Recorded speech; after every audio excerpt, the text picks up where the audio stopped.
Hello student, कैसे हैं आप। नेक्सस एजुकेशन पॉइंट में आपका स्वागत है। आज हम बात करेंगे MPSC 001 भारत और विश्व। इग्नू यूनिवर्सिटी टॉपिक है बच्चों, भारत और रूस के बीच संबंध बताइए।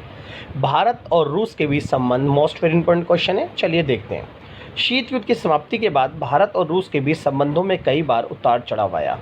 रूस भारत के परमाणु विस्फोट और हथियारों के संबंध में भारत का विरोधी नहीं है, और साथ ही साथ रूस ने सदैव कश्मीर समस्या पर भारत का समर्थन किया।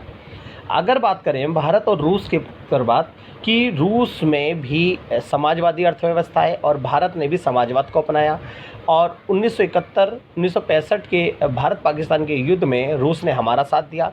जब भारत ने परमाणु परीक्षण करा 1998 में अटल बिहारी वाजपेयी के शासनकाल में, तो अमेरिका ने हमारे पर आर्थिक प्रतिबंध लगा दिए थे, लेकिन रूस ने इसका समर्थन करा, यानी हमारी परमाणु नीति का फिर भी समर्थन किया। इसके अतिरिक्त अगर हम बात करें कि समय समय पर रूस ने हमारी बहुत ही मदद करी, और रूस हमारा एक अच्छे मित्र के रूप में सदैव खड़ा रहा। और जो कश्मीर समस्या है, कश्मीर समस्या में भी रूस ने सदैव भारत का ही साथ दिया, और कश्मीर की समस्या पर भारत के साथ और पाकिस्तान के बीच में मध्यस्थता कराता रहा है।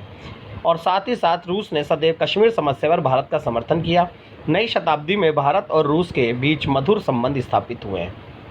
इसके अतिरिक्त दोनों देशों के बीच मधुर व्यापारिक संबंध पाए जाते हैं। हिंद महासागर में दोनों देशों का हित जुड़ा है। संभावना की जाती है कि दोनों देश का मधुर संबंध भविष्य में एशिया के क्षेत्र में शांति और विकास की सद्भावना को बढ़ावा दे। तो भारत में बहुत ज़्यादा निवेश भी करा है रूस ने, और रूस और भारत के दोनों प्रमुखों ने एक दूसरे देश के अंदर यात्राएं की, एक दूसरे के देश में जो दूतावास है उसे भी स्थापित किए। तो इससे हमारे जो संबंध है, इससे सहयोगात्मक संबंध है। अब हम बात करेंगे भारत और रूस के नकारात्मक संबंधों के बारे में। क्या है? पहला, सोवियत संघ के विघटन के बाद सोवियत संघ रूस पश्चिम की ओर झुका और भारत के साथ देखो एवं प्रतीक्षा करो की नीति अपनाई, जिसके कारण भारत और रूस के बीच मतभेद हुआ।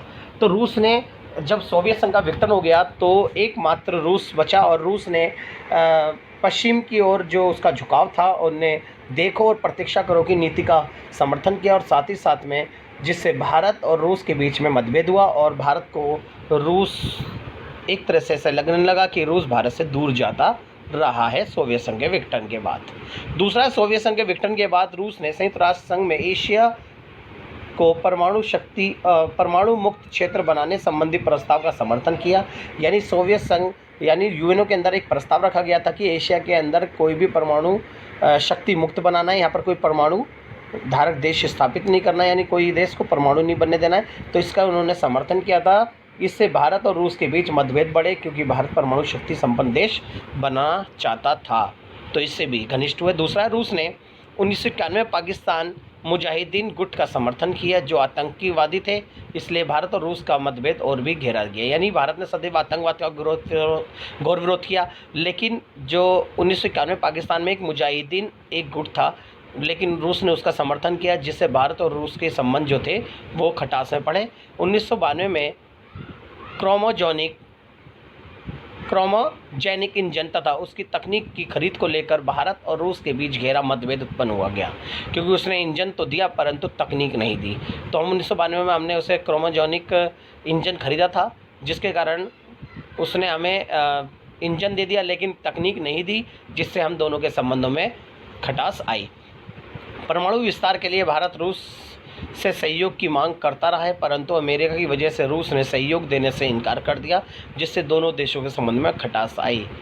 तो भारत रूस से मांग रहा था परमाणु सहयोग, लेकिन अमेरिका के मना करने पर रूस ने हमारा साथ नहीं दिया, जिससे हम दोनों की जो संबंध थे वो खटास आई। सोवियत रूस का भारत के ऊपर $12 अरब का कर्ज था, क्योंकि भारत ने रूस से हथियार खरीदे थे। भारत कर्ज वापस करने को तैयार था। रूस कर्ज की अदाई का नियमन नहीं बता रहा था, मतलब अदाई का जो नियम था वो नहीं बता रहा था, जिससे दोनों के संबंधों में खटास आई। अब बात करते हैं सकारात्मक संबंध।